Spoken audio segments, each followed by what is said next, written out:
What is going on, ladies and gentlemen? Welcome to Double Coverage. Hope you're still living, loving, and breathing sport. I'm Dom with the great man Sauce. What's happening? Much, mate. Not much. Back for another week. Big week in sport, of Huge course. And I mean, a unfortunate week for times in the hobby. And just a reminder to people that there are snakes out there. There are, and this is a big, big reminder. So we'll talk about it a bit later in hobby talk. I'm sure people do know what I'm mentioning or what I'm referencing, but we'll get into it a bit later in the show. Other than that, Doma, yourself being well, mate. Can't complain. Can't complain at all. Sauce. Second round of the playoffs in the NBA has got underway. We've had a few games already played out, which is good, and we'll discuss that at the top of the show in a moment. But we've also got a bit of AFL discussion, F1. There's a race this week, Sauce, and it's the obviously the most anticipated race I think at the moment. The stars are going to be out at the Miami Grand Prix, so we'll preview that and a bit of news actually as well. On top of that, Tough one. 5 a.m. start, mate. Yeah, Sunday morning. Yeah, I'll be there. No, it's Monday morning. Monday morning, 5 Yeah, a.m. Monday There morning. you go. Yeah. Oh, yeah, I'll be up there. Come on, mate. You will too.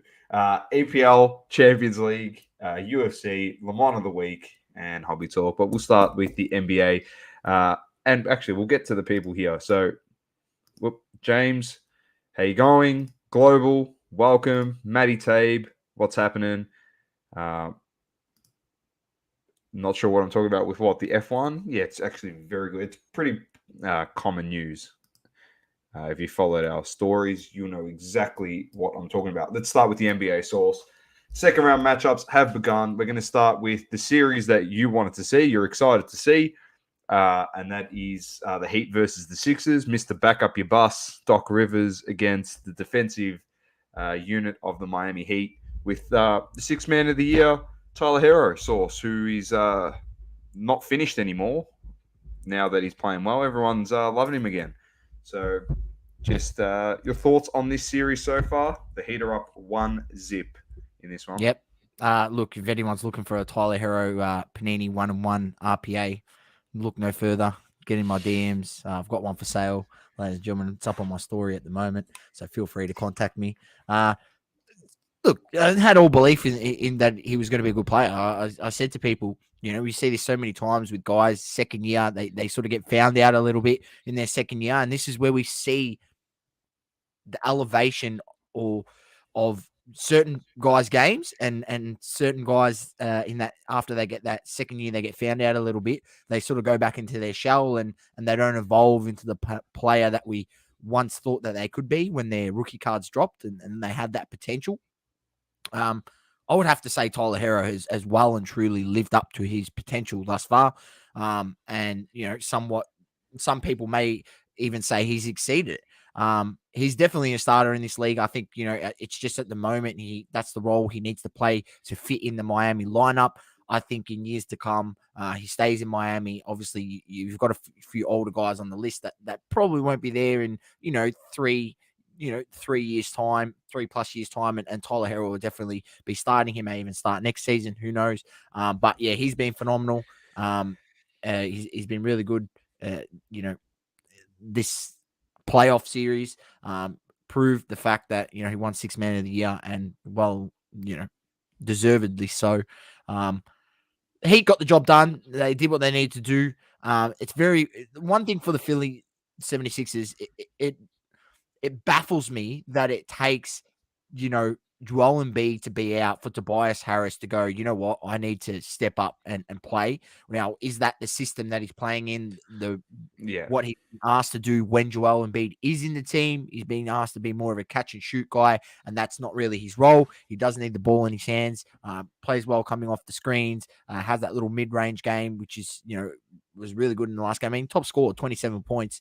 The thing is that all three of them need the ball in their hand, and because one of them's out, the other guy can shine now, which is the thing.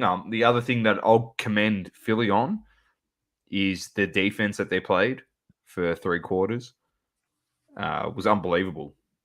We had, I think it was that I saw, I think it was like 3 shot clock violations. which was insane. So they just played great defense. Harden actually played pretty well in this one. Tyrese Maxey was okay. Yeah, they surprised me for 3/4. I thought they might pip us at one stage because they were going on runs, and they actually played really, really well. Butler struggled at times, but it was more the fact that Hero carved them up. And then obviously the asset, as you mentioned last week on the show, Saucy, Victor Oladipo, he's a handy little player to have, coming off the bench in your, or just in your team. Kyle Lowry's out at the moment. It's not like we are at full strength, but I expect to get the win tomorrow. And then even with Embiid, I think we can actually close this series out in 5 or 6. If Embiid doesn't play, I expect us They're expecting him to come back for the games in Philly. That's the word. If he doesn't play because of his injury, am I being overreactive if I say we should beat him 4-0 or 4-1 if Embiid doesn't play? Really? Our team's pretty stacked and pretty good defensively. You've got a lot of depth. You could see it in that game that you went deep into your bench, and Philly looked tired in that second half. They did. Weren't quite rotating as well on defense. Their shots were falling short, so that's a sign of tiredness towards the end of the game. So really well coached by Spoelstra. And as you said, Oladipo, he could be a little secret weapon, especially coming off the bench and leading that second unit with Hero as well. So once you get Kyle Lowry back, advancing past these rounds is a good little addition. And credit to Oladipo, who wasn't really in the rotation, got thrown in there and stayed ready. And that's credit to his professionalism as an NBA player that he was ready to go when the time was called upon him. That's it, 100%. Let's move to the next series, which is the Bucks versus the Celtics. Bucks took game 1 convincingly, and Giannis practically destroyed the Celtics by himself in game 1. Bounced back this morning for the Celtics source. It's hard to beat a team when they play really good defense, and one of their 2 stars is pretty much shooting at 90% from the floor up until halftime. Jaylen Brown put on a clinic. He just dominated, couldn't miss. Grant Williams couldn't miss. When you shoot a high percentage and everything's falling, it makes it very, very hard to beat a team like that. Just look no further than the 3-point percentage in this game today. Bucks going 17% from 3, 46% from Boston. Tells the tale. They were able to hit their outside shots. I don't think that will last. Milwaukee do shoot better from 3 at home, so I expect them to go home and shoot a lot better from 3. Giannis, them not 1 of 11. Them not shooting very well from 3. It doesn't help Giannis, obviously, because he draws a lot of defense they collapse on him, collapses it. Yeah, that's right, and kicks it out. And they've got those open shots. They've got to be better on that front. They need to get some more bench points. And in the same sentence, I can say, is Grant Williams going to shoot 6 of 9 from 3 every game? Probably not. So you probably allow him to live with some of those threes that Grant Williams took. There's a few where they contested it, forced him to take a little side dribble and then dribble to the side and shoot it. Unfortunately, you've got NBA players, they're going to make these at times, but you live with some of those. Credit to Boston because they need to come out. They need to change their defense a little bit. They did. They didn't double Giannis as much today. They allowed him to go a little bit more one-on-one with certain guys. When it was Grant Williams on him or Al Horford, who has the length and has a bit more strength at the base. Both of those guys, they sort of didn't double as much, and they sort of forced Giannis to try make a play or shoot over the top. But nonetheless, Boston was unbelievable in that first half, and that's where it got away from them. In the second half, Milwaukee fought back, but they didn't. They left too much to do after the first half. I think they went in down by 20 or something, even more than that. 22, 20, I think. Yeah, 22 points, which is a lot to come back from. But Boston did play it out to the end, which is what you need to do in playoff basketball, because we've seen in the last series of games, what Minnesota gave up 2 20-point leads against the Grizz to end up losing games. So you do have to play right through. You might have a little bit of a lackadaisical quarter. They did in the third, but they bounced back in the fourth quarter, outscoring the Bucks and getting the win. But I think this is going to 6 or 7 games, Dom. I really do. I think this is going to be a great series. The positive for the Bucks and Bucks fans out there is the fact that the Celtics have home court advantage, and they've already stolen the game. Now they go back home to Milwaukee, and like if you can get both wins there, well, it sets you up perfectly, doesn't it? Because then you got to travel one away and then one back in Milwaukee again for a game 6. So it could put them in good stead. But in saying that, they have to win the next 2 games. And that is a no guarantee coming up against Boston in this matchup. So there's no guarantees in playoff. The 2 games that they played in Milwaukee this season, Milwaukee won both. So, it's good. Well, that's good, like the record for Bucks fans and people watching at home. But yeah, nothing's ever guaranteed in the playoffs, and it'll be interesting to see what happens. I don't see Giannis having a stinker of a half. Both close encounters, but one a 4-point win and one a 6-point win. So I expect it to be a close game. I'm not saying that the Bucks are going to go in there at home and romp them by 10 plus. I mean, they could, but I expect it to be close. Credit to Giannis though. Like I said it to you during the week, he's probably my new favorite player. I absolutely love him. Just the way he goes about it all. But credit to Giannis, stunk it up in the first half and tried to help Willie's team back. I think it was like 2 for 13 in the first half. Yeah, it was horrific. Like and then he got really efficient and was working his numbers back up, helping the team and getting to the line and doing Giannis things. It just obviously wasn't enough. So yeah. Game 3 will be Friday, I think, for that one. So stay tuned for that. Let's head over to the West, Saucy. We've seen Game 1 pan out for Dallas versus Phoenix.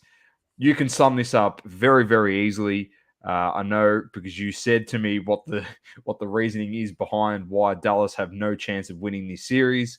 But Luka the Don put up 45 in this one, and it still wasn't enough for the Dallas Mavericks. So, Saucy, over to you on this one. New season, same old Dallas. That's what I say. Luka the Don, phenomenal. He's an amazing player. He's never going to get anywhere with the supporting cast he's got. This is going to be the end of the road for Dallas. I don't see them winning this series.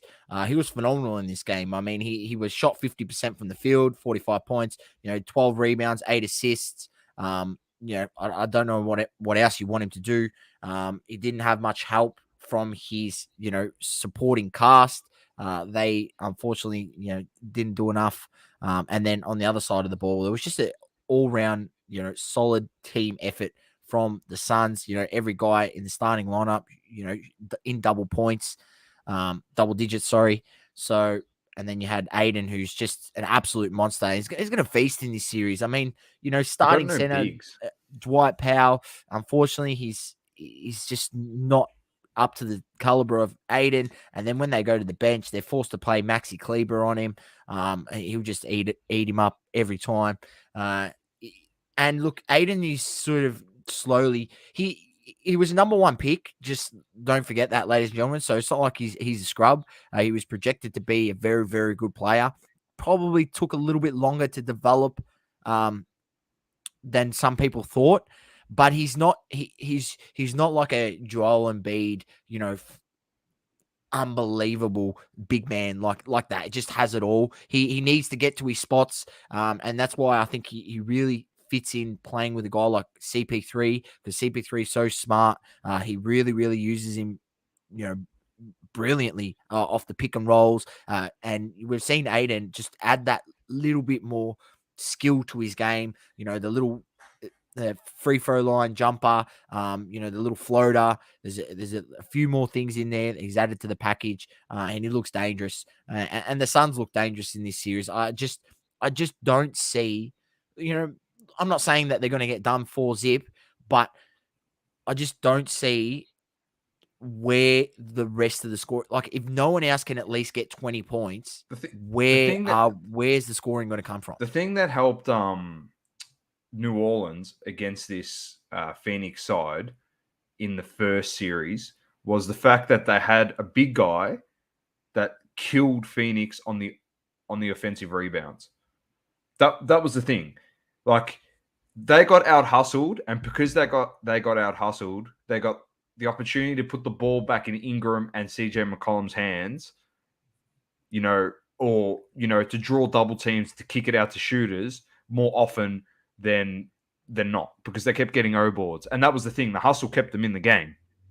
And that's why when we said last week, if they had Zion, they probably have no chance of winning that series once Booker got injured. Because with Zion and Valanciunas, like, how are they meant to stop that? Like, they get killed on the glass. So they don't have anyone. That's why I threw up the idea last week on the show. I know it sounds funny, but I would actually play Marjanovic. I would play Boban.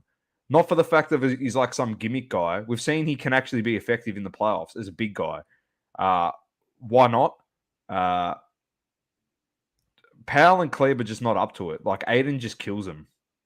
At least with Marjanovic, he's big. He might not be the greatest defender, but because his size and his length, like trying to turn him and put him in a rid cycle. They would just force Phoenix to take a few more outside shots and not get so much in the paint stuff. I mean, look, I'm not saying that they went crazy in the paint. They only scored 38 points in the paint, and Dallas actually outscored him in that facet of the game. But it was just the manner. It was just the manner that they allowed that inside-outside, ball movement. They allowed too much penetration, and then it allowed Suns to, get the ball moving around the key and then find open shooters on the outside to knock them down. And both teams shot really good from three, 41% for Dallas, 39% from Phoenix Suns. But where the game was definitely lost was, Dallas's inability to find someone else to step up alongside Luka Doncic. That's where the game was lost. So it's not Brunson? Yeah. Brunson's not the guy? I mean, I hope Brunson has a brilliant second game. I don't know what to say. But yeah, he only went for 13 points. It's not enough. He needs someone else to chip in with 20 plus. The test is now for Jason Kidd, what sets he throws at Phoenix, in a bounce back game. Like, if he just settles for the same thing again, like you said, Source, like, Aiden will kill them. Booker will destroy them. CP3 will just pick it apart again. Like, you got to throw different things. You got to throw like a Marjanovic at them. I don't know whoever else they got there. Dinwiddie to play 30 minutes and only score 8 points, go through 3 of 8 from the field. Like, that's not good enough for your. Probably you would have to say your leading guy off the bench, but in that case, Maxi Kleber played a lot better, 19 points off the bench. Dinwiddie's got to be better. Like, they need other guys to step up. Dinwiddie, Brunson need to step up. Matty said, like, just like for Marjanovic, just use him for defense. If he gets fouled out by the third quarter, so be it. Exactly right. Then you just throw a different defense at them. I just think you got to try something, and you got to tire Aiden down. Make it harder for him, and make him have to work harder. Battle with Marjanovic on the boards, and hopefully gas him out a little bit. And that maybe plays into their hands going later into the game. Maybe it helps them get a bit more penetration into the paint. He can't challenge as much on defense. I don't know. They got to try something, because if they don't, they're only going to win one game. I won't lie. For my own selfish reasons, I want the big Boban to play, because we love him on this show. So that's why I want him to play. I want to be able to talk about him on the podcast. I don't want him sitting there. By the way, you do know he's a State Farm NBA player. over in the States, like he's on commercials, mate. Big Bo Bump. I know he's massive. He's huge. It's not hilarious. Figuratively and yeah, literally. literally. It's just a pisser. Like, I just want him to be used. Like I said, I want to see creativity. I want to see Jason Kidd what he learned. Yeah, we know that he's failed as a coach before. He came back and did his time as an assistant again at the Lakers. He's got a head coaching role again. I just want to see what he's learned. Can he stop Monty Williams and the Phoenix Suns? So moving on to the last series, game 2 today. It's all tied up at 1-1, and that is the Golden State Warriors versus the Memphis Grizzlies. Game 1 source, fair to say. Draymond got booted out in that one. Curry played very well. It was very soft. Today, Dylan Brooks booted out. Gary Payton injured. I didn't check the box score for this one. I know Ja Morant, you were telling me, absolutely dominated. So yeah, it was all about Ja Morant. 47 points, say no more. He shot 5 of 12 from 3. He was really good. And look, not for anything, if they didn't have Ja Morant in this game, they'd be absolutely cooked. He had 8 assists. He had 3 steals. He only had 2 turnovers on the game, which is just unbelievable for the fact of how much he has the ball in his hands. Steph Curry on the other side, put up his numbers, 27 points, didn't have the best night from 3. I think, the Grizz got away with one.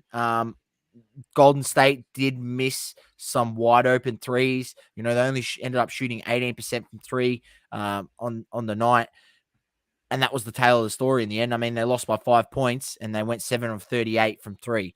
And quite a few threes in there for, notable players. Steph, Clay, especially going 2 of 12. You won't see that too often. The Grizz got away with one. I'm not going to lie. The Grizz got away with one. Golden State look the better team in this series overall. They just look like they've got more depth, more scoring options. Jordan Poole once again chipped in today. I think he had 20 points off the bench, which is, really good. So look, as much as I would like the Grizzlies to advance, I just, after seeing the first 2 games and watching this, I just don't see how the Grizzlies get past them in 7 games. I think the Warriors have too much firepower. The Grizz are young and they do play better when they run and gun and get the stops and push the ball and don't allow the set defense of Golden State, because when they do allow the set defense of Golden State, they have shown that they're able to stop them on a consistent basis, which was the case in game 1 in the second half, where they were able to force it into more of a half-court game. And in the half-court sets, Golden State's looks the better side. So, look, there is still obviously opportunity for the Grizz to win. Ja Morant's going to have to keep playing out of his mind. Desmond Bane has gone missing in this series. He needs to stand up. People talked about him being the number 2 over Jaren Jackson. Even I think on the team, Jaren Jackson is the number 2. But he didn't play very well today, Jaren Jackson, compared to his last game. He only went 3 of 14, 2 of 7 from 3, 12 points. Did have 2 blocks. Did end up fouling out of the game in 29 minutes. So probably needs to be a bit better there in contesting and not fouling out.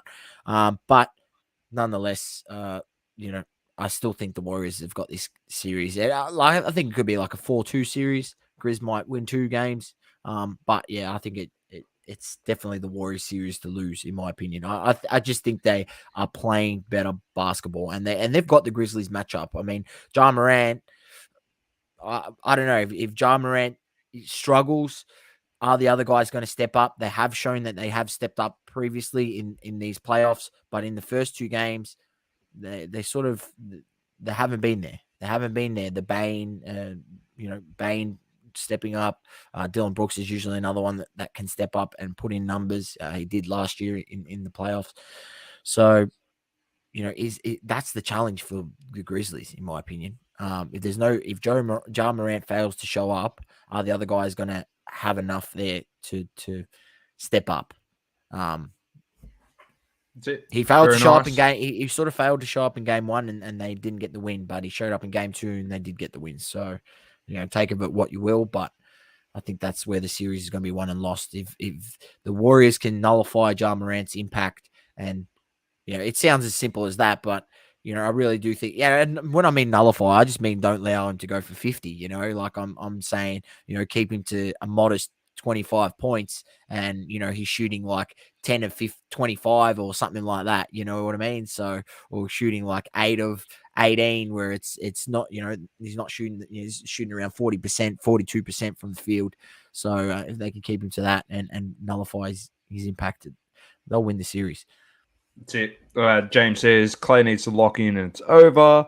Global horrible shooting by his Warriors. Matty Tabe says Triple J aggressive and good. Yeah, it's good. It's going to be a good series, Source. We'll wait and see, obviously, what pans out in Game 3 when we head over to Memphis for that one. Is it Memphis we're going to?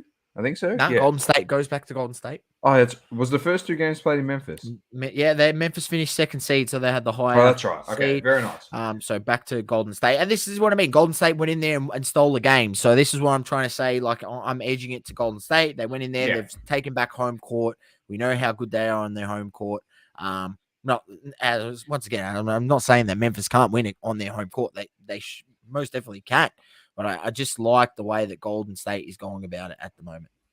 That's it. All right, Source. Let's move on. Get on with the schedule at hand, and we're going to move over to the AFL. Some interesting games this round. Very interesting games. We're going to start with the Friday night game, and we're just going to gloss over it.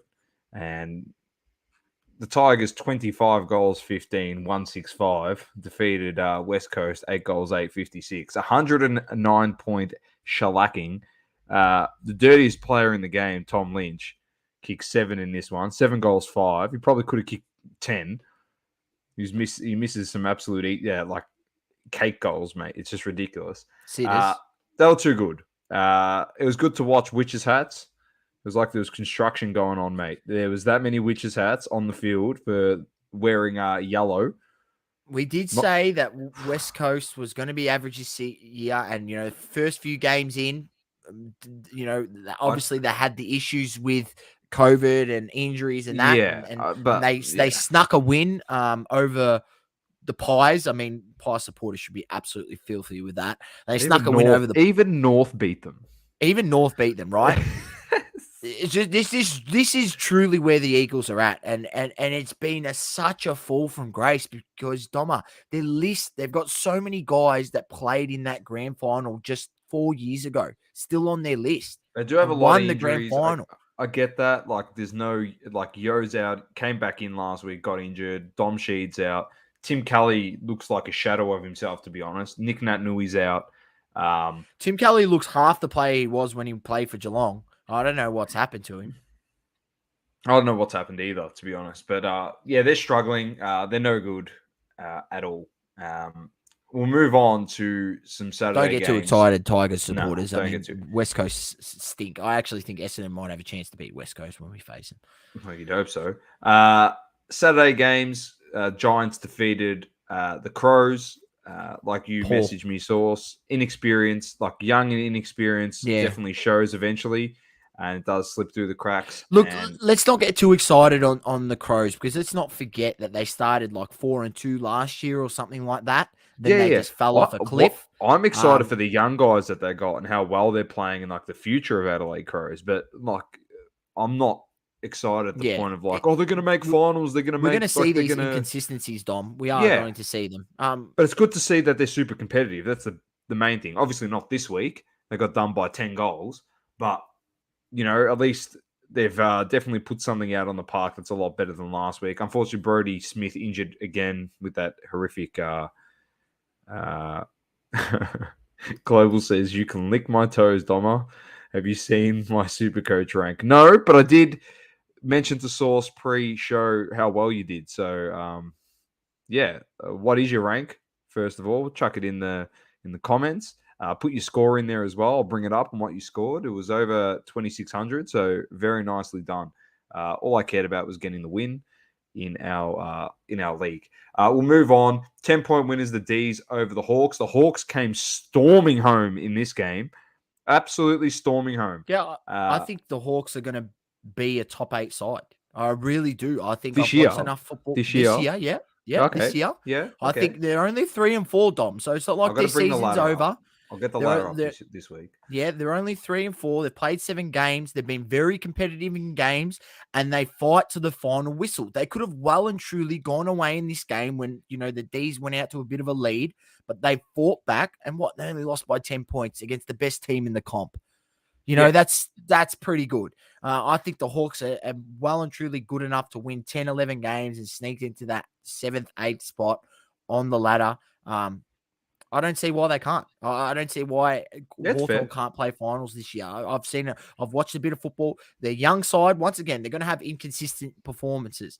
And they have had some already this season, but they've also had some performances where it showed me a lot of heart, and it showed me an implementation of a game plan by Sam Mitchell, the new head coach, that's really sort of allowed young guys to back themselves in and take the game on, and it's what you want to see. So credit to the Most Hawks. definitely. I mean, did they make the right decision, get moving on Alistair Clarkson?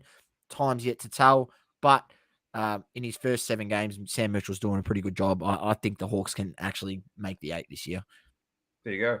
Then we had the Saints losing to Port Adelaide by a point. There's nothing like the only thing I'll look into this game and say was St Kilda lost it for themselves. They kicked 4 goals, 18. I know Port kicked 5 goals, 13. They lost it for themselves. They should have won this game. There's nothing else really to look into it.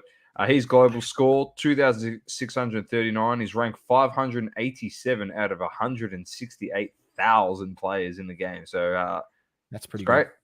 Really good. Congrats, global. Then we had my mob losing by 50 to Carlton. So North Melbourne losing 114-64. Did you like the shin bonus spirit by Horn Francis? The biff that he just shin bonus spirit. Don't give me this shin bonus spirit. Shin bonus spirit.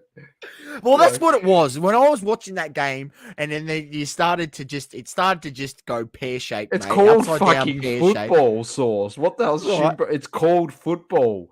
What, he's sticking up for his mate? Well, North's the only one that does that because we've got a spirit, like this mythical fucking spirit. That's what it is, mate. Yeah. It's the shin bonus spirit. It didn't happen. It didn't help us on the scoreboard. It's been rung true since the hardest man to ever play the game, Glenn Archer, played for that club.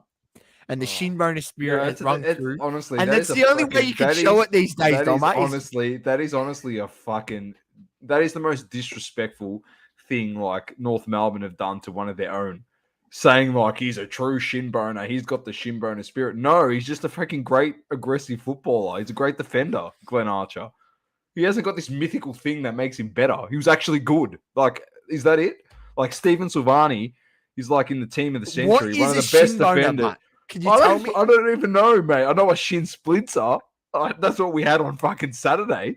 But that's what everyone says, the shin boner spirit. And that's what I was saying. I was like, oh, look at the shin boner spirit North showing. Bit of shin boner spirit. Everyone hates us because of that. And everyone goes, oh, yeah, well, you're going to tell me about the shin boner spirit. Am I the only North supporter? Please, North supporters, like, if you believe it, please just message me and we can have a chat. Is Global right here? Did they give him the charity Rising Star this week? He wasn't even the best player. He wasn't the best player. He was good in the first half. North was good in the first half. We were 8 points down, and then they ran over us. But you could see, where did you sit? Did you sit sort of up high?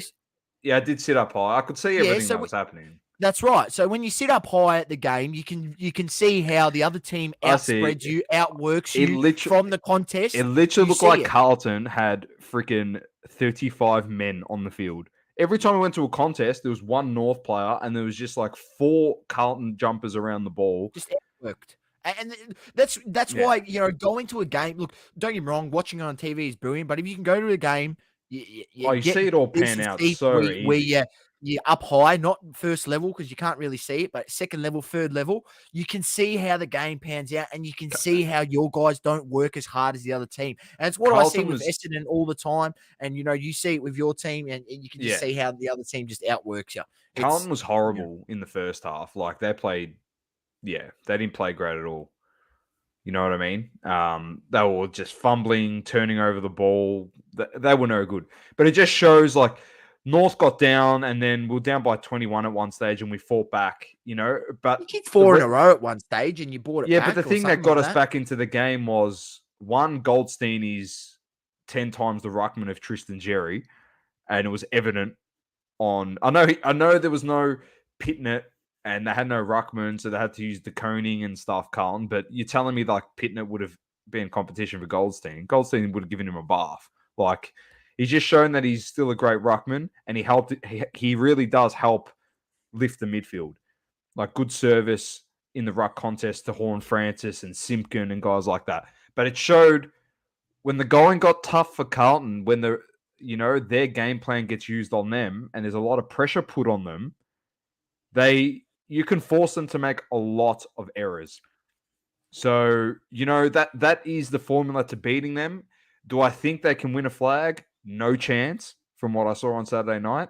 Like they're good, but they're just AFL standard good, not Carlton supporter great, if that makes sense. If you understand what I'm saying, Source.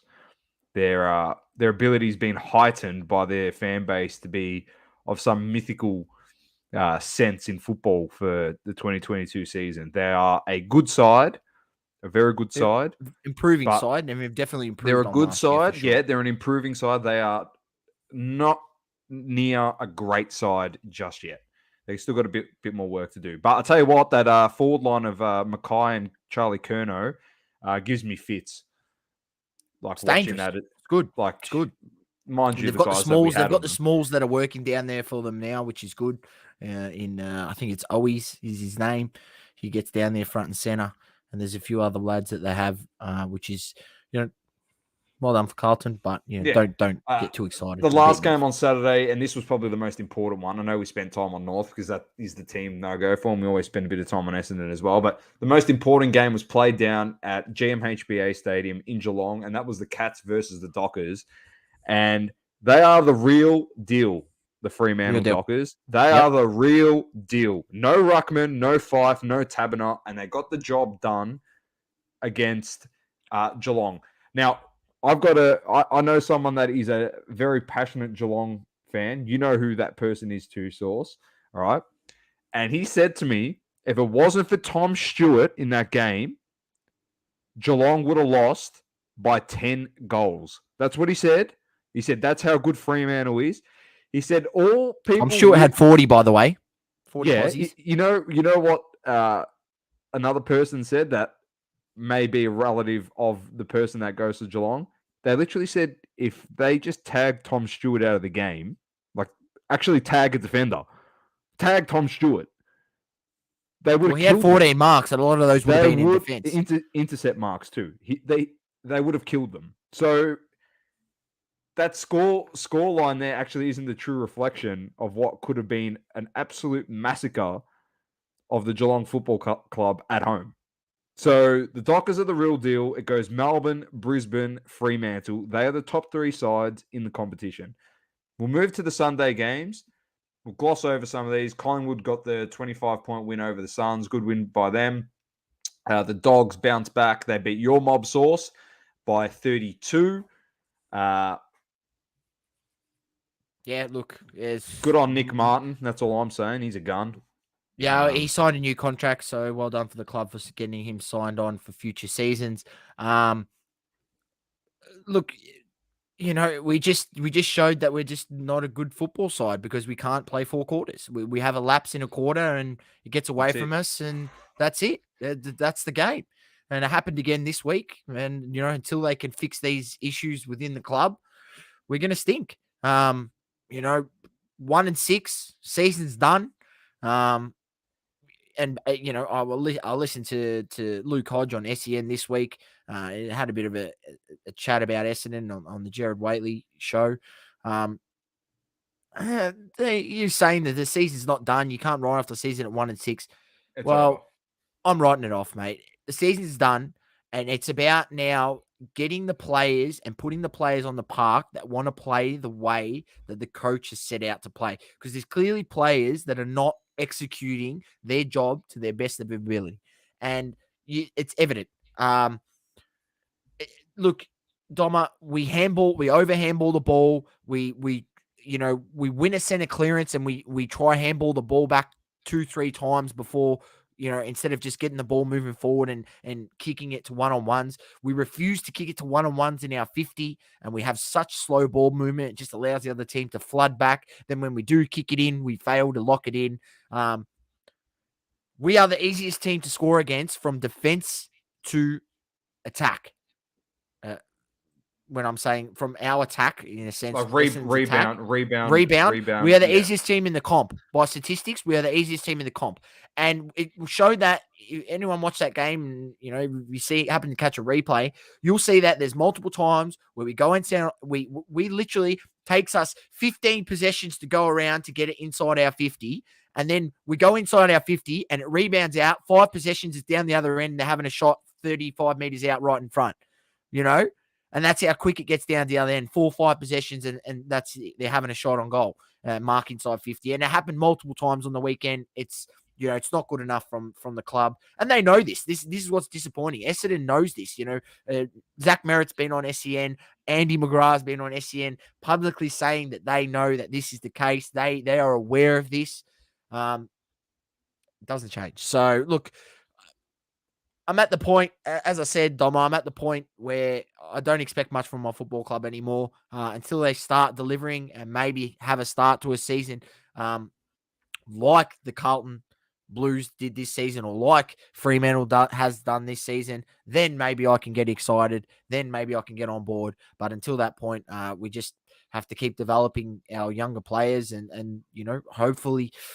Look, I'm going to back the coach in, even though I disagree with the way he coaches on match day. He doesn't make any changes, and he always talks about in his press conferences about playing our way. We need to play our way. We need to execute what we do better. Well, sometimes what you're trying to execute just doesn't work on the day, and you get outplayed, you get outcoached. You need to be able to adjust on the fly. He has very minimal movements within game day, and it's just disappointing to see. I'm pretty annoyed because we got stuck with a coach like that in John Worsfold for 3 years with Worsfold, who refused to make game day changes, and here we are. We've got another one, Ben Rutten, who refused to make game day changes. And look, I don't understand it. What are you getting paid for as a coach? I understand you teach your system, but you got to be able to change your game plan throughout a game. Are you the most elite? Are you in the most elite competition that there is for this sport? Yes, you are. Well, you should have multiple game plans, not just one. Sorry, it's not good enough. You should have multiple. You should be able to make changes. It's pretty dismal, if you ask me. But yeah, we're done. We're done for the season. I just hope now we just don't finish too high and we don't go on a second half run of the season, so we don't get a good. I want a good draft pick. We need a good draft pick, either to trade away to get some pieces that we need, or try and get another good young player, because what we got there is not enough, and we just don't have the depth, Doma. We're lacking depth. You see Melbourne, they get injuries, but they still have depth to come in to replace those guys. Even Richmond still have depth to come in to replace those guys and could do a good enough job. Essendon, our depth is just terrible. Yeah. Last game was the Lions defeating the Swans by 24. They were very good in that game. Good win by Brisbane. Very good win, especially on the SCG. Very good win.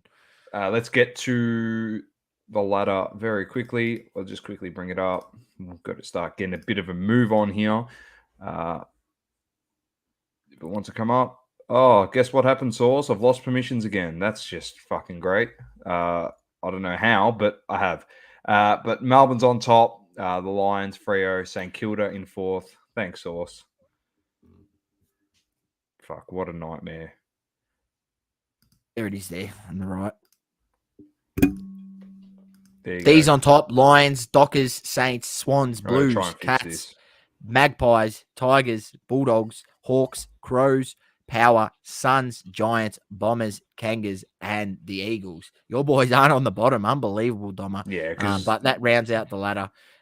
It's looking good for, and there's a few sides in there that we didn't think would be very good this season. The Dockers and the Saints. So credit to them for turning it around this season. But there still is a long way to go within the season. And We do have this week's games, Doma, so I'll go through those just quickly. We have Freo versus North Melbourne. I'm tipping Freo. It's Yeah, over at Freo. Optus. Yep. Yep, Freo. We then have Port Adelaide versus Bulldogs, and that's at Adelaide Oval. Oh, fuck, that's a hard tip. That's a tough tip because Port has won 2 in a row. So a bit of confidence with them. From It was what I actually a see from tough the tip. Bulldogs, they're a good side, the Bulldogs, but I just think they're a step off this year in potentially competing. So I think I'm going to go with Port Adelaide considering they've won 2 on the trot. And Yeah, I might back Port as well in that one. Both of us are going to be saying, why the fuck did we tip them next week? Yeah, I'm telling you. We will. We'll watch. Yeah. The typical fashion, we've said they've won 2 in a row and they'll come out and get slapped on the weekend. Richmond versus Collingwood at the G. This is a big match. It's a Saturday afternoon. Who you tipping? This is a good game. Probably Dusty's back. I reckon. Dusty's back. Yeah, Dusty is back. Oh, I'm going the Tigers. I'm going the Tigers. I'm gonna go with you. I'm gonna go the Tigers as well. Sydney versus Gold Coast up at SCG. I think Sydney bounces back this week and gets the win in Sydney. Yeah, I'm going Swans. Swans, GWS Geelong. That's in Monica Oval. So I believe that's is Monica Oval. Is that in Canberra? No. Yeah, it's in Canberra. Yeah. You tag Tom Stewart, you win. That's. Yeah, I'm not sure. Patrick Dangerfield didn't play last week. I'm not sure if he'll be ready to go this week. I'm not sure, but I'm going to go with Geelong. I think Geelong has too much class. I'll go Giants. I'm going to change it up. I'll go Giants. All right. Bombers, Hawks. Hawthorn. I'm going Hawks. I'm going to follow your trend. They are playing great footy. Lions versus Hawthorn. Eagles at the Gabba. This has the potential. Well, look, Joe Danaher's out. So, and he's done his shoulder, just notably. He's could be out for 6 weeks. Yeah. Is the word. Listen, I'll tell the story after you give a prediction on this, but this could be get ugly for Brisbane, but I mean for West Coast, sorry. But I'm going to definitely tip Brisbane. I'll tell you, to win by more than 40. I spent a weekend, one afternoon, at a Hawthorn versus Port Adelaide game at the G. It was cold, it was wet, and I sat there with my cousins, they're Hawthorn supporters. I said, yeah, I'll go along to the footy, and watched Hawthorn almost score 200 points against Port Adelaide. This is when they were in the same position as West Coast. Now, I'm telling you, I'm not saying they're going to kick 200 points, but Brisbane is a lot better than what the Richmond Tigers are. A lot better. This could be 150 points. If they don't get players back West Coast, like more senior players, and they're playing with kids, this could be 150 points. I shit you not. And because they want the percentage, because they want to try and get on top, this could be a mess. Like, really could be bad. They're $1.02 favorites. Yeah, well, I just looked them up. $1.01, and the line is 64.5 points, Doma. This could be bad, like really bad. Yeah, and then Sunday we've got the D's and Saints at the G, which will be a good game. That'll be good game. Great one. I'm going to back the DZ, of course. And then the Blues against the Crows at Marvel on Sunday afternoon. Global says the Dockers have lost 6 players to COVID this week, which is not great for them. Doesn't matter. They could lose 10, still beat Fremantle. Beat North Melbourne. They're playing North anyway. And how many actually have COVID, or how many of them are just actually resting this week? When you play the bye, like you're not really missing any games against North. Let's move on, Source. Big week this week. We have the Miami, the Formula One, Crypto.com, Miami Grand Prix. So United States Grand Prix race is at 5:30 a.m. on Monday, May 9th. Qualifying is 6 a.m. on Sunday morning. I will definitely be tuning into that. And then we've got a whole bunch of practice sessions as well in the morning. Source, any predictions on this one?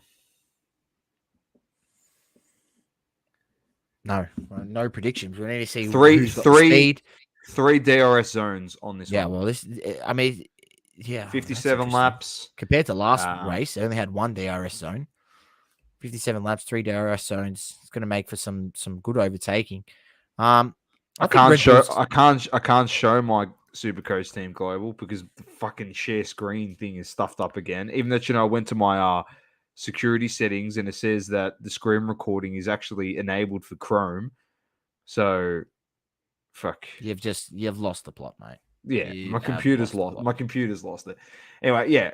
First debut race source. Expect the glitz and glamour of all the celebrities and influencers, especially in the card market, just going absolutely hack this weekend. There's going to be that much content, you are not going to know what to do with yourselves.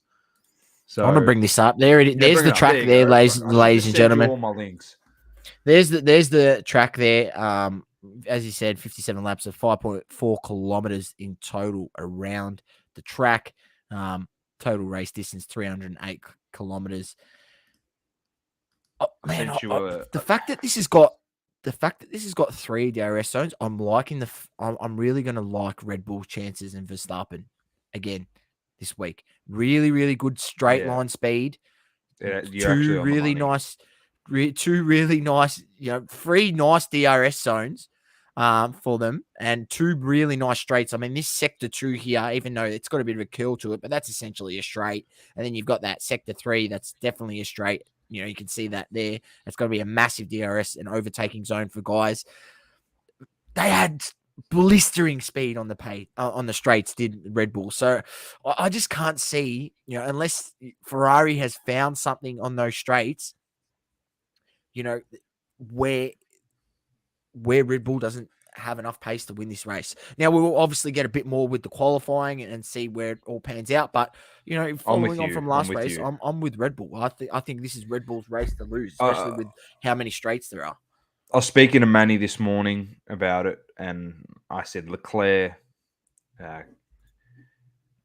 probably should win it, but you don't write off Red Bull, that's for sure at the moment. Their car's unbelievable. Here's my hot tip, Source. All right, this is my hot tip.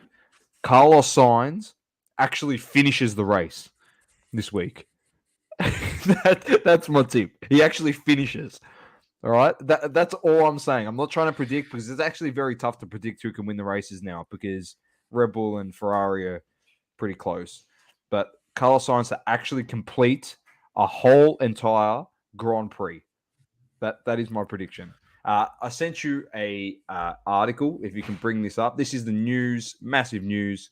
So Audi and Porsche set to join Formula One. I'll go through the details. So Volkswagen is going to be joining F1 in 2026. That's when the engine changes are happening again. Source. There's more electric capability coming in with more synthetic fuels to be more, efficient to the globe and stuff like that. All that type. Environmentally friendly. Environmentally friendly. Mate, we're motorheads, mate. We want more fuel to be burnt. Exactly right.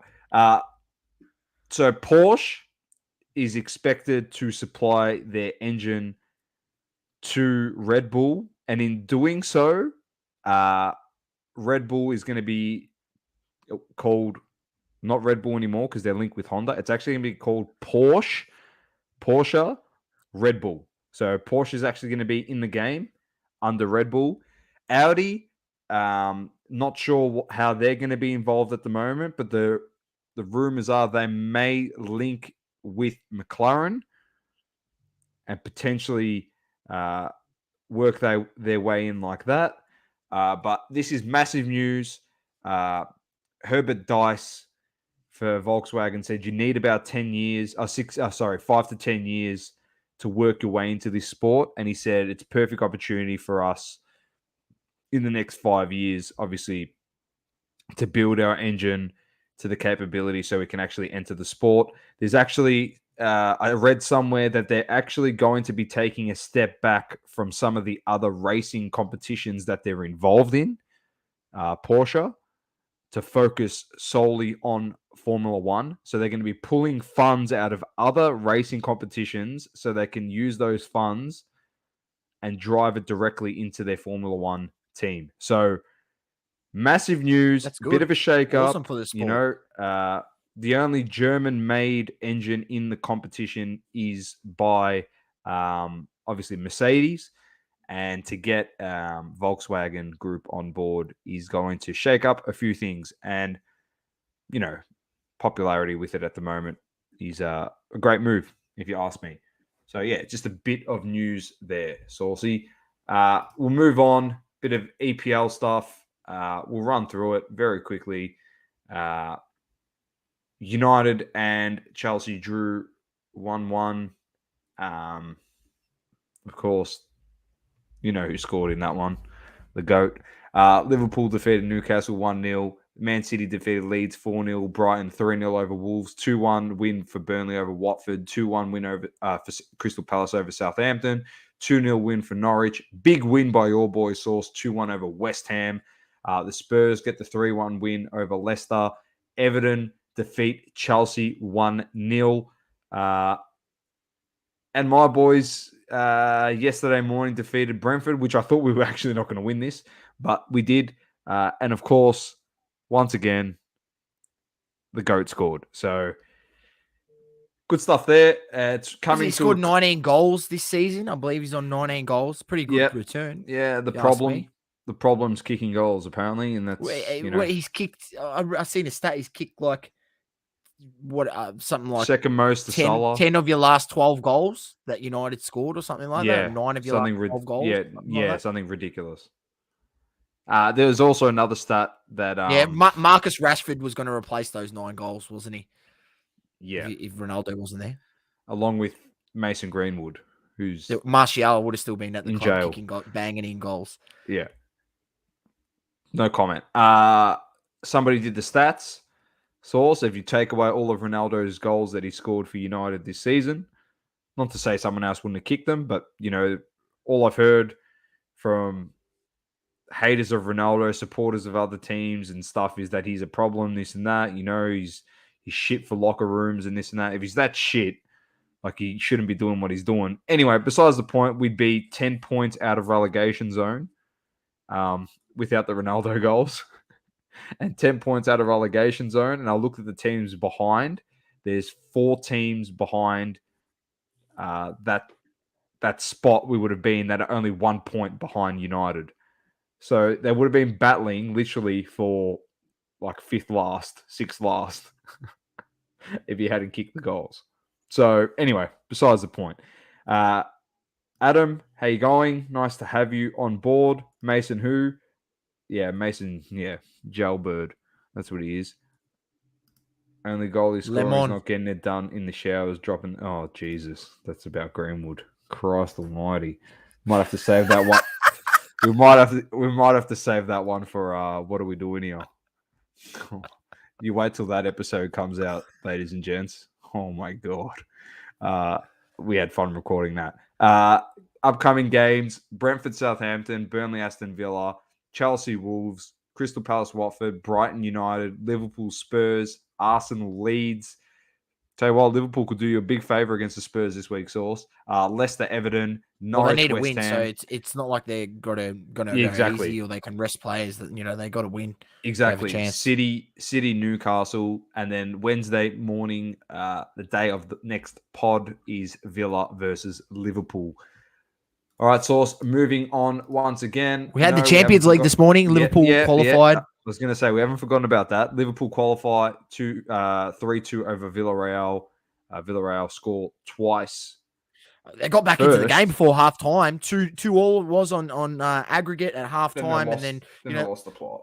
Yeah, then they lost the plot. Liverpool came out in the second half and just showed them what a class act they are. But, credit where credit is due. Villarreal, once again, Unai Emery, sacked as Arsenal coach, went to Villarreal. I think I read an article that the whole starting lineup costs about 90 million Australian for the Villarreal starting lineup, whereas, literally one player, I think Virgil van Dijk cost 80 million or something like that for Liverpool, right? When they bought him.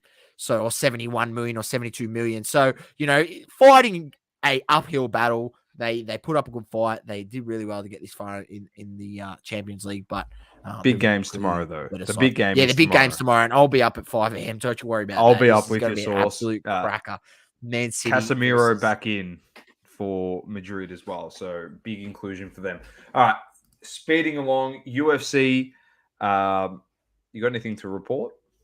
Yeah, look, I'll just go over the main card that was on the weekend, over the results, and then we'll look ahead to the big card this week, which is an absolute ripper, and we'll have a bit of a chat about it. Middleweight division, you had Kozitskov Yotko defeating Gerald Mearskrat, third round decision. Darren Elkins, the third round decision over Tristan Conley in the featherweight division. Lightweight division, you had Grant Dawson defeating Jared Gordon, third round submission. First round KO, you had Joe Anderson Brito defeated Andre Fili, featherweight. A heavyweight division, you had Andre Arlovsky defeating Jake Collier, a third round decision. And then in the main event, we had a fifth round decision, Marlon Vera defeating Rob Font.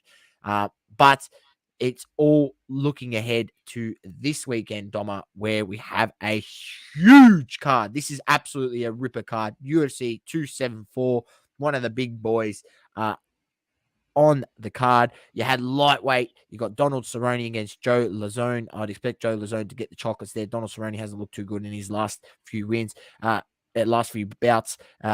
Light heavyweight division, you got Mauricio Rua against Ovid St. Peru. This should be a good fight, entertaining one. Lightweight, you got Michael Chandler. Is that Shogun? Who? This guy? Mauricio Shogun Rua? Possibly. I don't know his nickname. You might have to Google that on the fly, mate. That is Shogun. That is him. Correct. Jeepers, that is a blast from the past there. That is the Shogun. That is Holy his nickname. Shit. There you go, Doma. It's someone you know. Maybe you might have to see who's got any. I know St. Peru as well. Yeah, they're old fighters. They've been around for a while. They've both got over 30 professional MMA fights. So they're not new. Lightweight. This is where it gets juicy. Like from the lightweight on, like from this third fight before the two main fights, these are all crackers. Lightweight, Michael Chandler against Tony Ferguson. This will be an absolutely cracking fight. I expect this one to go the distance. Both these guys are very, very tough to knock out. I expect it to be an absolute cracker. And then in the women's strawweight co-main event, Rose Thug Namajunas against Carla Esperanza. So that's a title fight. And then the main event, Charles Oliveira against Justin Gaichi. This is going to be a cracking fight. I don't think Oliveira will have it all his way against Gaichi.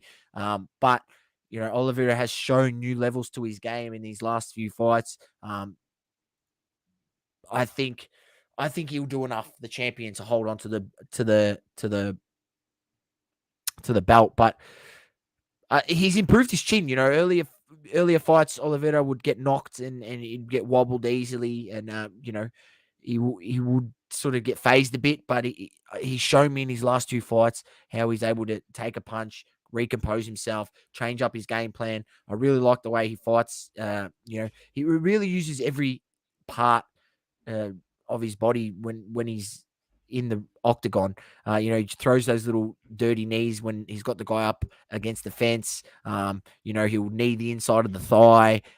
He's a bit different. He's a bit awkward. He's a bit, not your standard, just run-of-the-mill fighter, and it makes it exciting. So there's going to be a cracking card. Like, this is definitely something you should tune in for this weekend, 12 p.m. Australian Eastern Standard Time.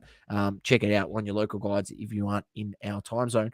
But it's going to be a brilliant bit of card. I'll be making sure that I tune into this weekend because, look, that main card, every card on that fight, on that main card is a great fight. The Namajunas one is the one. Yeah, that's going to be a good fight. She's awesome. That'll be a good fight. So, all right, beautiful. So let's move on to Le Mans of the week. Now, this was just like straight up. We saw this source and we're like, he has to get it straight up. He should probably even get an extra game ban for what he did. Absolute lemon act. So stupid. He's changed the background for the lemon of the week. I don't even know how long that's been sitting there, to be honest. But that's quite smooth by you. Gary Payton Jr. fractures his elbow. He's in a lot of trouble. He probably doesn't return. Potentially needs to get surgery. Who knows how bad it is? The guy that heaved him, Sauce, your boy Dylan Brooks. Seriously, I don't even know what was going through his brain at that point. Like, you've seen him from out of picture. There was no chance at playing on the ball there, and he came flying down the middle of the court, and rightfully so got kicked out. But just the fact that you do that to a fellow colleague of yours, someone else is in the NBA, you've now injured him. He's broken his elbow. He's out for the rest of the season. That's like fucking Mill Park Monday night shit.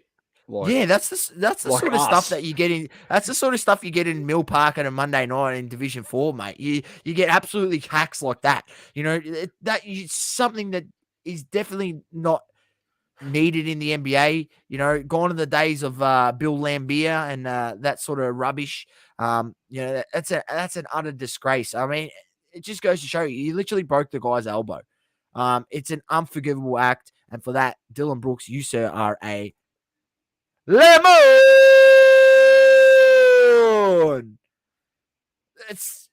I can't stress it enough. It was such a dirty play. Like, I genuinely think he should get another game suspension on top of the game suspension he's going to get. It's pretty bad. You can't do that. To make an emphasis to guys, but if you watch the replay, where he came from really far deep. Like, he was no chance to get there. It was not like he was like 2 meters behind. He was like a solid 5 meters. He's like, I can't block the guy, so I might as well just take him out.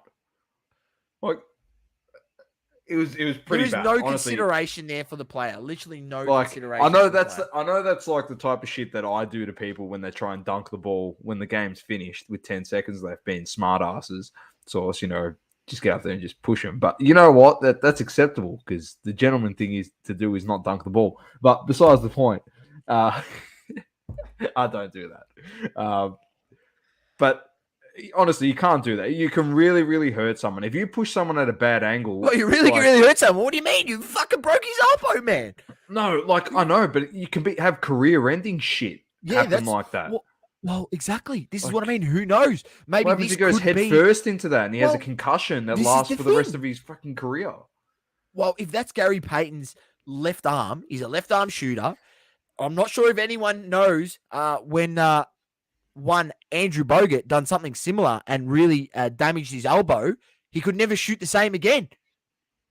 And he had such a brilliant shooting stroke. The GOAT. Go have a look at Andrew Bogut in his early days. He was good. He was so good. He was unbelievable. And after he done that injury, it fucked up his shooting stroke. He was never the same player. And so who knows whether Gary Payton is now going to have, issues shooting the ball. The Ric Flair chop. That's what he gave him. He's the dirtiest player in the game, Dylan Brooks. Adam, good to have you in. There you go. Manny Worst display of the game. Manny said he'd dunk on me. He probably would. Manny actually, he rates himself as an athlete. So, but when it comes to basketball, you can play the man that I do the podcast with, Manny. He's the guy that you want to play against, not me, because you beat me. Shut up, mate. Shut up, idiot. Worst display on court since Ron Artest. I don't think they get as bad as that. He pretty much just clocked someone. Ron Artest. He's a work of art, that guy. He's another human being. I've got a signed jersey of his, mate. I love Ron Artest. I like Ron Artest. World peace. I do. Helped the Lakers win a championship. He did. Anyway, let's get into some hobby talk brought to you by Platinum Standard Green.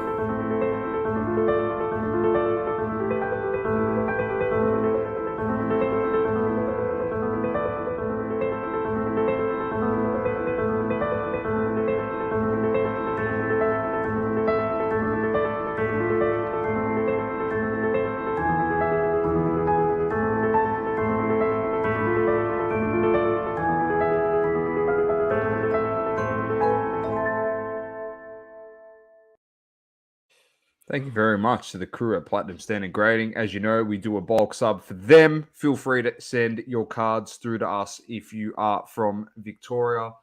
If you're not from Victoria, please do check to see who does a bulk sub in your state.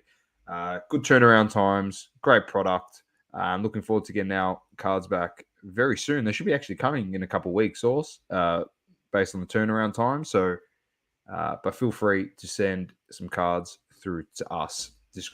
Details, the group, all in the description below. There you go. All right, Sauce. It's going to be pretty much short and sweet. Get to a saucy smoky after this one.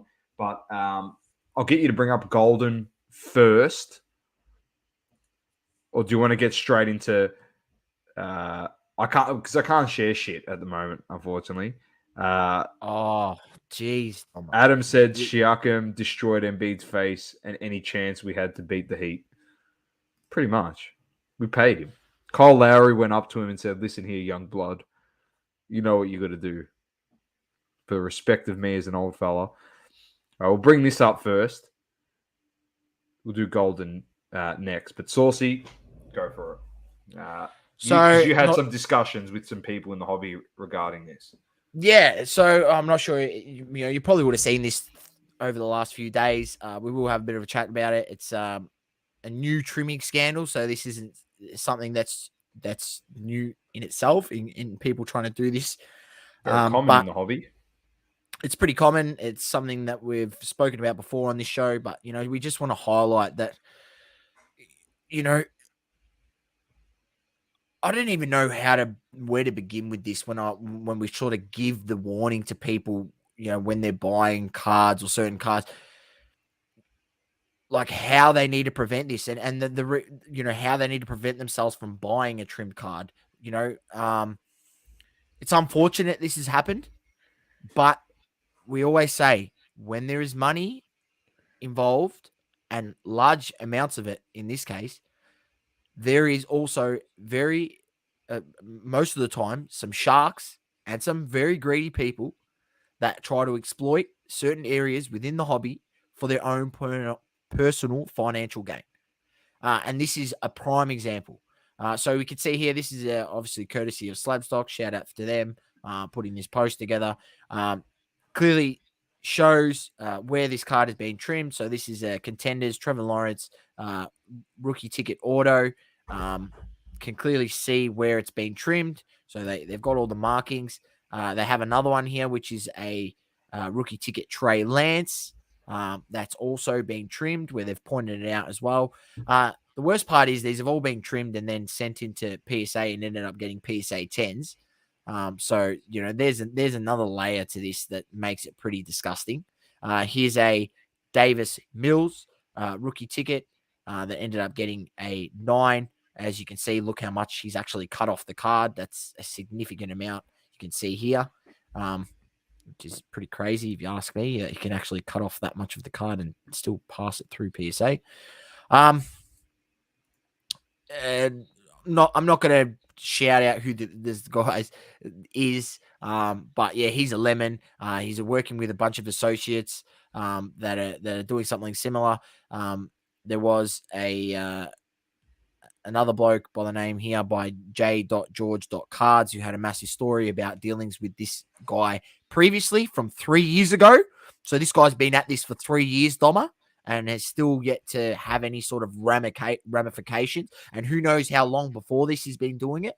I did speak with someone, and someone said that they were friends with this guy on Facebook, and that he was not too long ago, a few years back, was working at Costco, and now he's not working at Costco anymore, and he drives a Mercedes. So you pieced the puzzle together. Who knows how long he's been doing this? And well, he's got himself out of Costco. So congratulations for him for being a dubious cockhead. You've now more financial gain for yourself.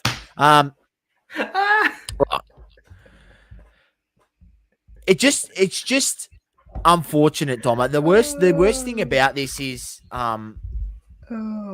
is the part that it gets sort of it gets passed through by PSA. You pay these companies these big dollars, especially PSA, who on a say a Trevor Lawrence, numbered contenders rookie ticket auto. In that case, like you'd be getting an upcharge on that card. So you're paying an upcharge on the card, and it's still getting through the system. Now I understand these guys want to get it through the system.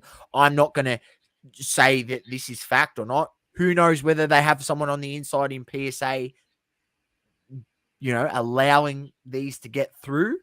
I'm not saying that that's fact. This is completely my opinion or me putting out a rumor out there. And not just PSA. It could be any grading company. Yeah, you could have a mate that works for them, Yeah, it could be other grading companies as well. But the only reason I say this, Doma, is because I know of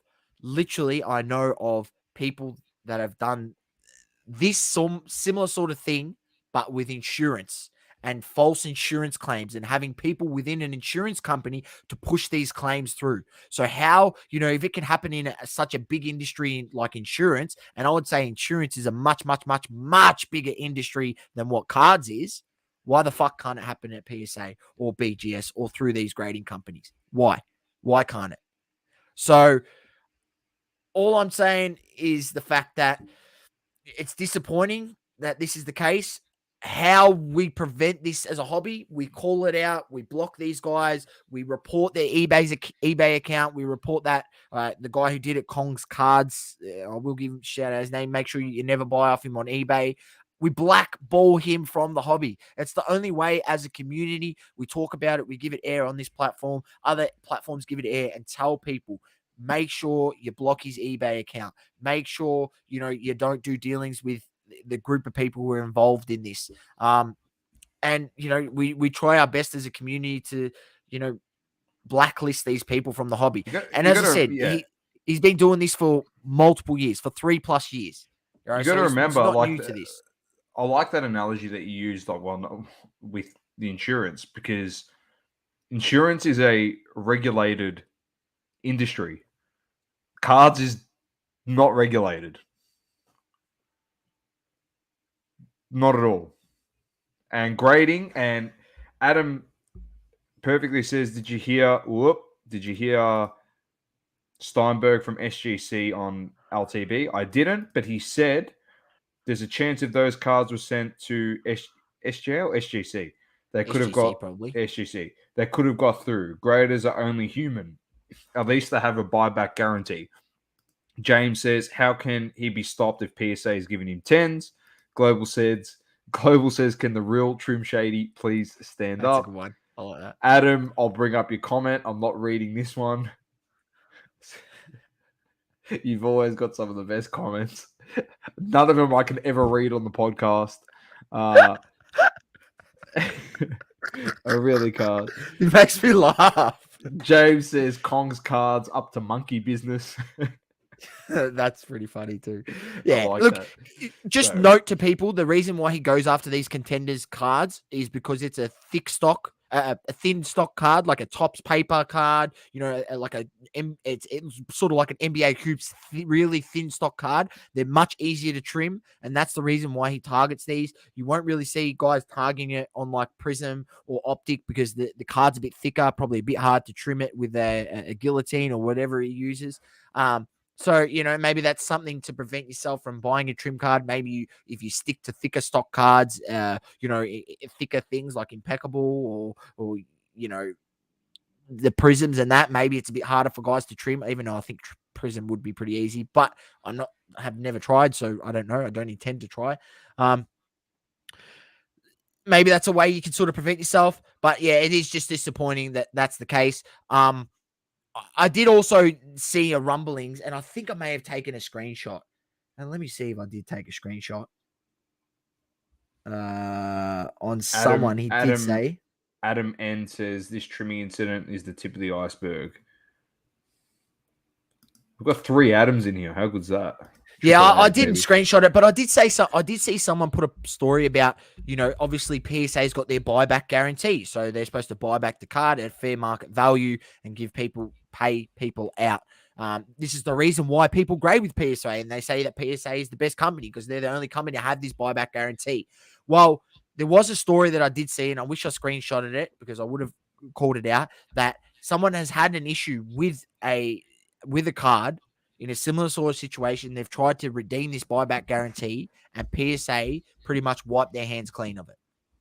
So I'm not really sure if the buyback guarantee even really truly It there even for works. you, or even works, or if just in those like those T's and C's that everyone just ticks the box and no one actually reads the fine print, PSA's covered their ass somewhere in there, and they just go, yeah, refer to section 5.53 of 51B6 of this terms and C's and T's and C's, and there you go, buddy. You ain't getting no guarantee bullshit. So look, I don't know. I wish I screenshotted it. It was something that came across my story, and someone who had a dealing with this. So I don't know. I haven't had dealings with PSA, and I haven't had to try use their guarantee, and I don't wish to ever have to use their guarantee. But once again, if that is also true, Doma, I tell you what, I don't even know how people continue to pay the exorbitant amount for a PSA graded card. You know what I mean? Like the extra. The scary money. thing is, I'm gonna put this again. Yeah, I'm gonna go back to like episode. I'm gonna say it's like episode 81. I reckon. All right. And it was funny when you spoke about it. You spoke. You had these feelings and you spoke them into existence, and then we deep dived into it a bit. And it's something that some people, when we posted the clip on our channel, on our Instagram, someone commented on there and said, you should be careful what you post because you might get shadow banned and you might get reported. Like, you're talking about stuff that's unspoken in the hobby, and we shouldn't be speaking about this stuff. He goes, I don't disagree with you. This is something more for the DMs than to put out publicly.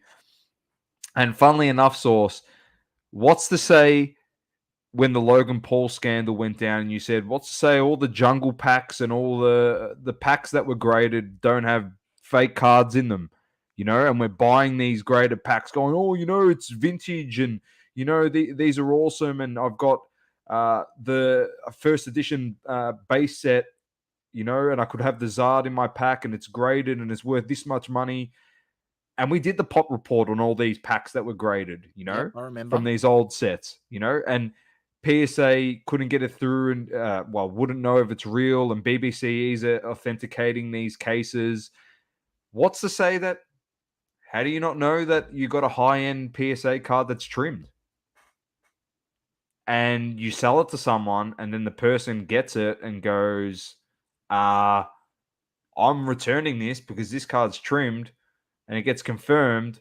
You got to take the return back, and then you can't get rid of your card that you've spent money for to flip because now it's worth $0. It's worthless because it's a trim card. How do you not know that exists? Like, am I saying stuff that's bad? The fact that you might have a PSA card right now in your collection at home, graded by PSA or BGS or SGC. I'm not just going to put it out to PSA. I'm sorry if I keep making it sound like it's just PSA. It's not just them. Could be anyone. Yeah. And it's flown up through the radar. It hasn't been picked up. It's been graded. And technically,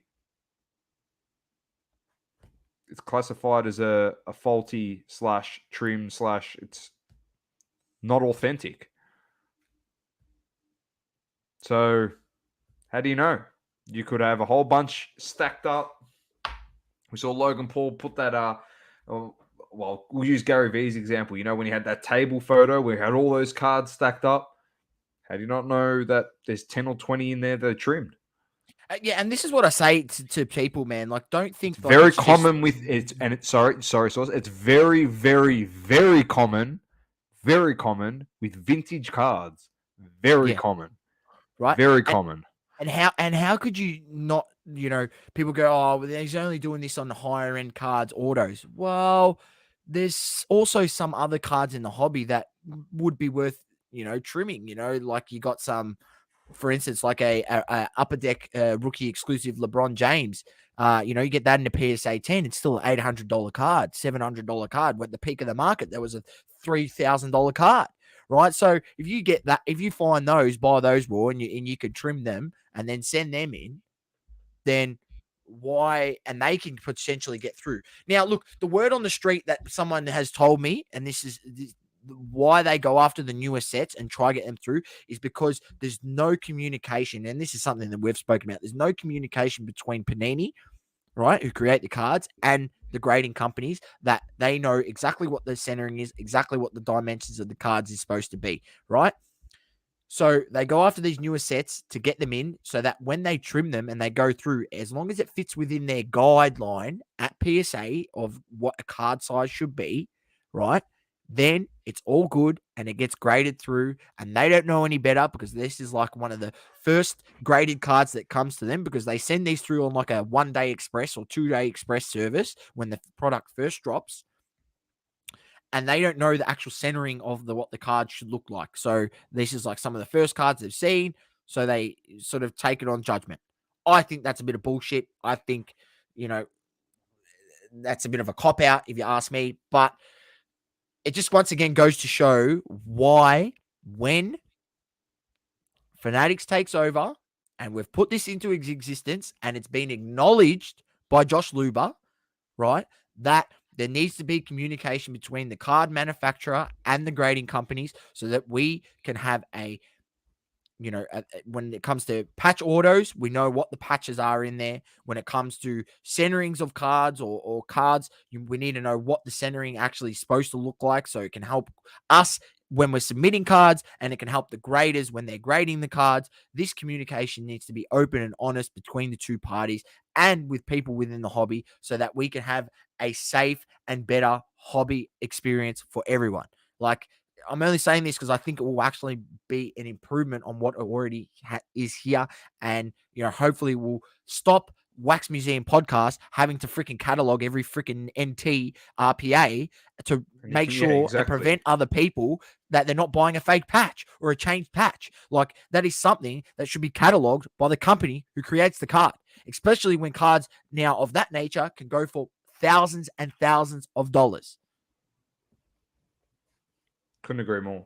Adam says feeling in the States is that PSA has graded a lot of trim cars, but it wouldn't just be them. It'd be a whole bunch of people. Don't forget they were under investigation for something of that. So Google PSA investigation. Adam also does say that what happens when you buy PSA slab on eBay and eBay authenticates a slab, but card inside is trimmed.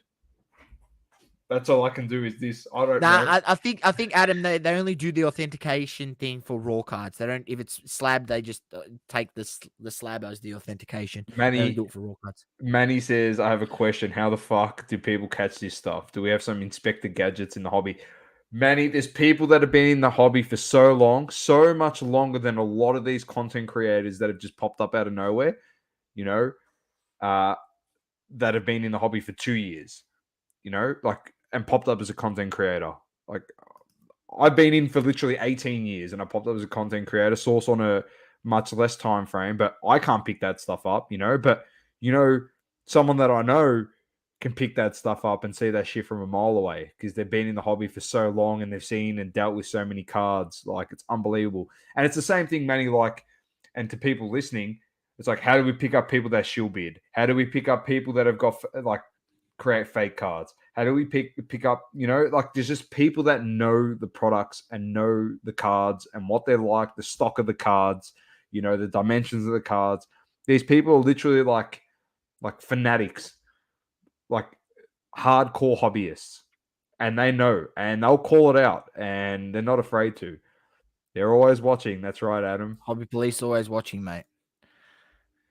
That's it. So, yeah, Slim Buff says get him sauce.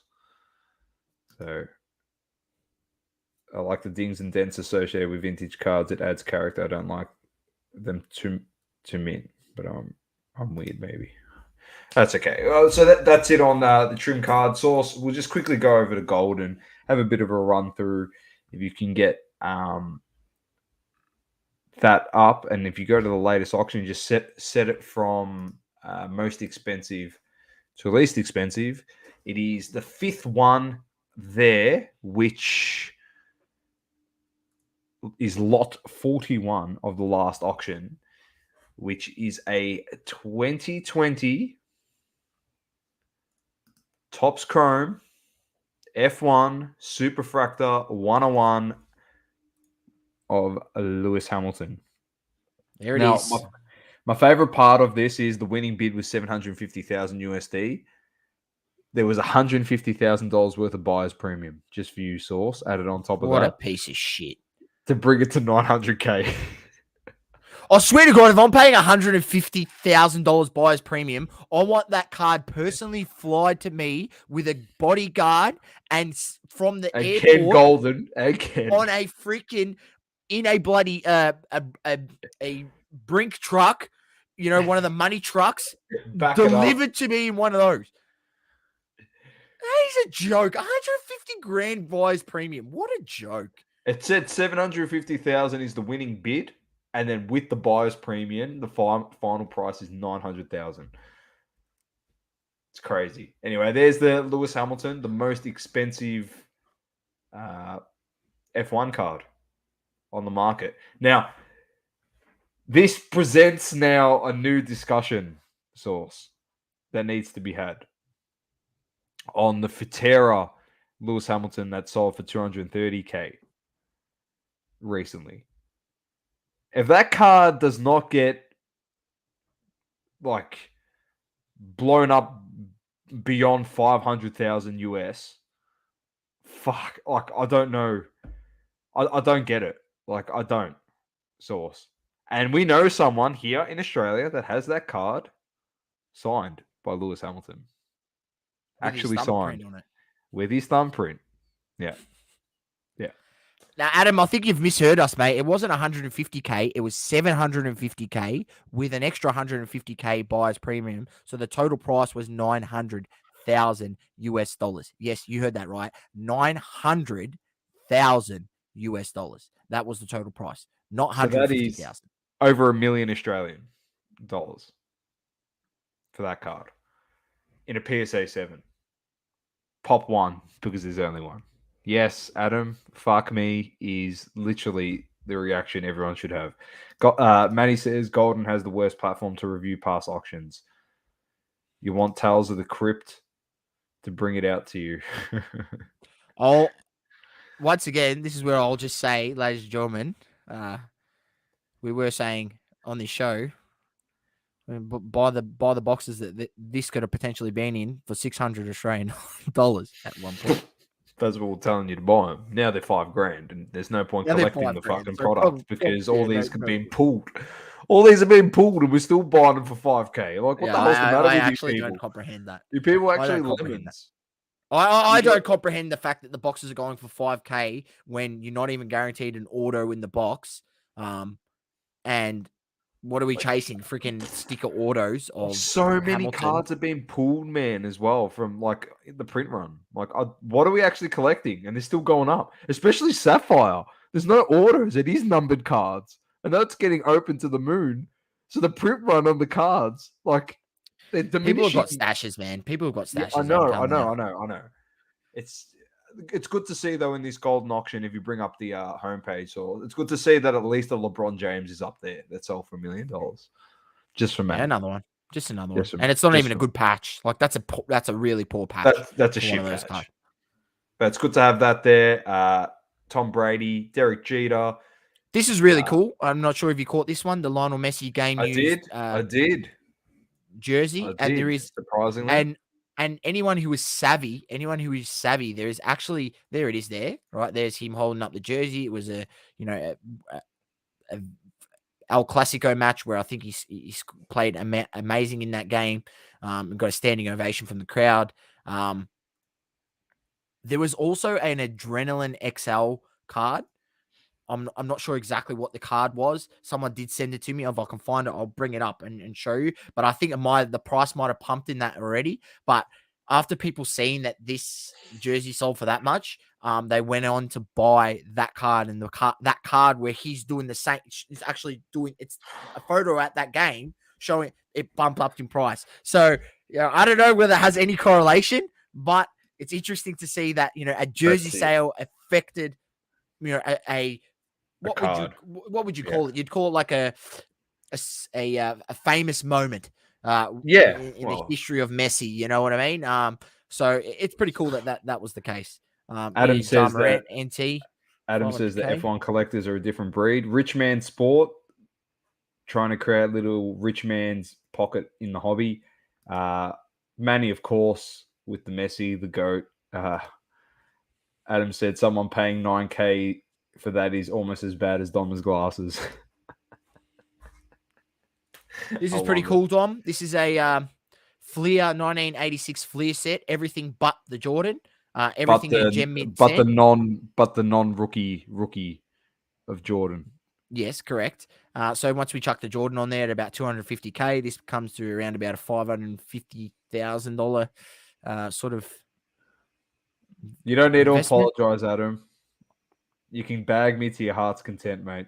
I don't get upset. Unless you're Stephen A. Smith on last week's podcast where I just lost the plot. Oh, I lost the plot. I was going through TikTok today. So I swear to God, I was going through TikTok and one of them was Stephen A. Smith making a comment about LeBron. That was the caption. As soon as I saw Stephen A. Smith, and I literally said to myself, or like I spoke to myself, I said, "Not listening to you, cocksucker," and I just scrolled up. That's it. I'm done with him. Oh, I actually am. He's just a peanut. Adam, talk He's a about peanut. Ronaldo. Talk about Ronaldo, and I'll get upset. No, I don't really need to get upset. So he's the GOAT. What do we got here? What else do we got? Season ticket autographs of MJ. Upper Deck MJ Living Legend. There's a LaMelo Ball Gold. It's a 10. BGS 9.5 sold for 192K.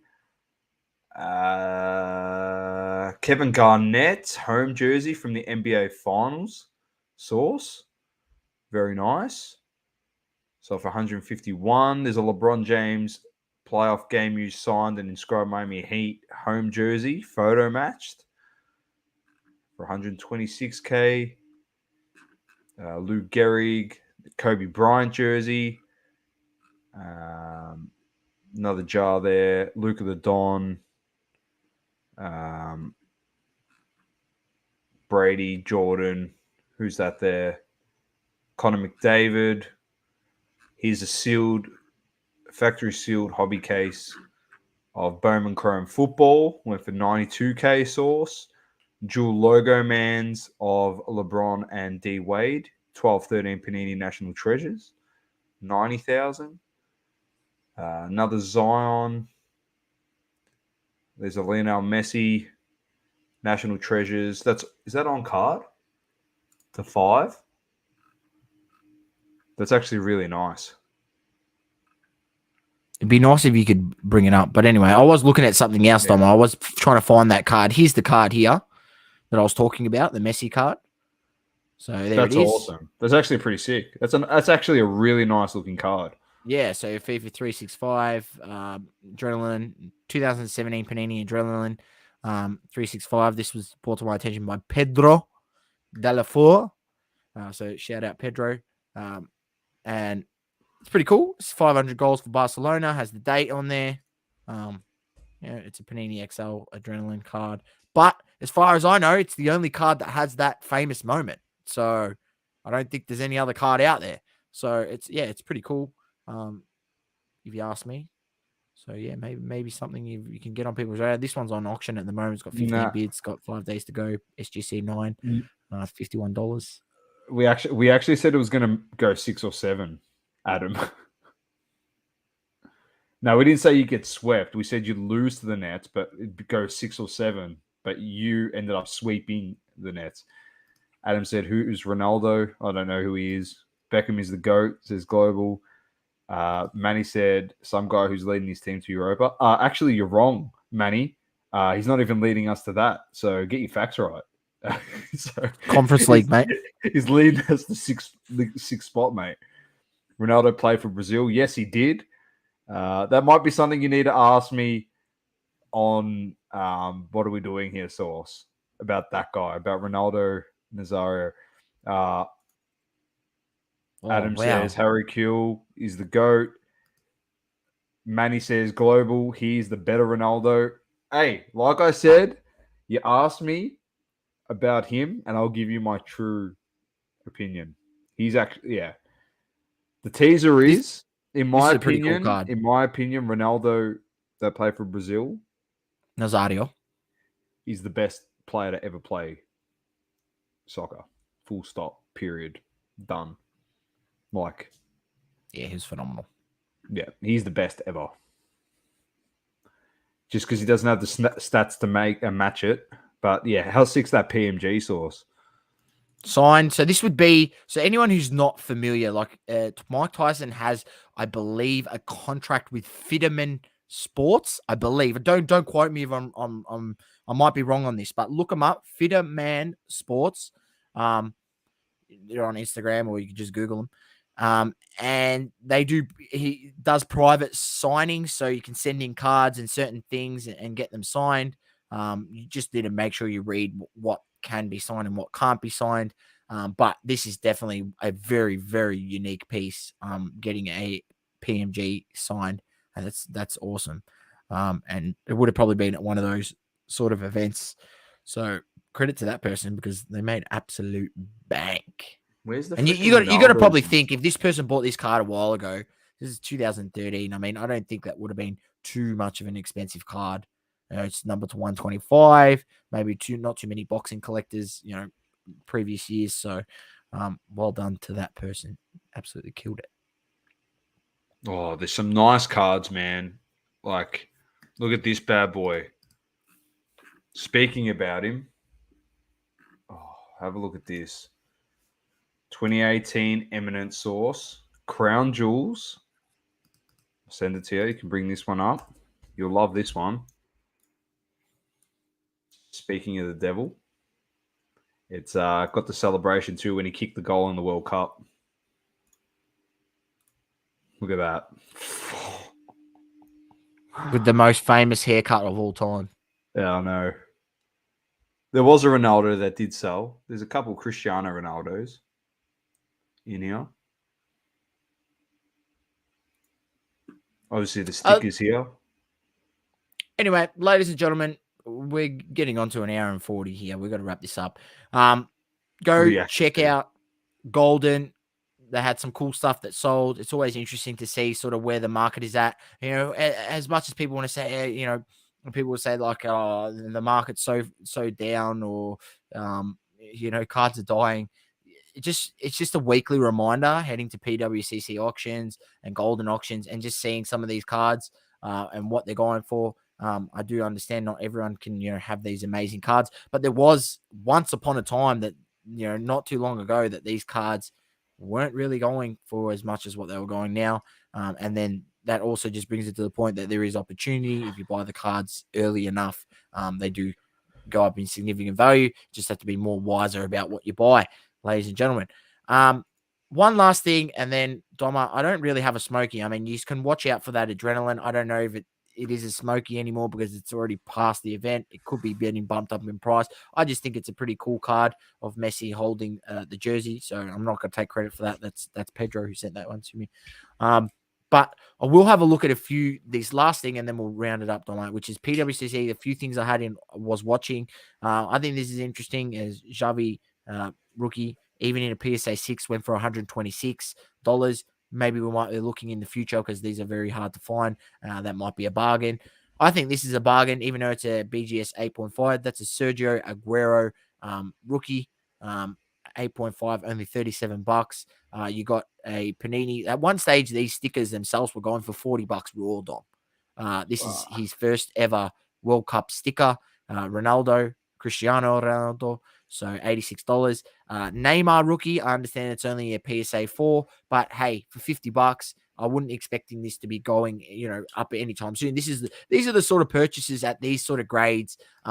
You buy them and you hold on to them, you hold on to them, you hold on to them, because in years to come, we could be looking at these like we look at some of the older vintage stuff now, and it's not as readily available. And you know what? A PSA 4 ends up being, a lot more than $50 than what you bought it for now. This one's a really cool one. I think this is definitely under like super unders. This is a WCCF rookie card of Neymar Jr. Of 2010, 11. That's when he's playing for Santos, his original club in Brazil. So I think that was a steal, $81. This is, in my opinion, is still a Mario Kempes on-card auto out of Flawless, only number to 15, only $160. Then here's one I was watching for Anth, finished only 6,300. There was that purple refractor Mbappe 2017 Topps Chrome. What that Rashford go for?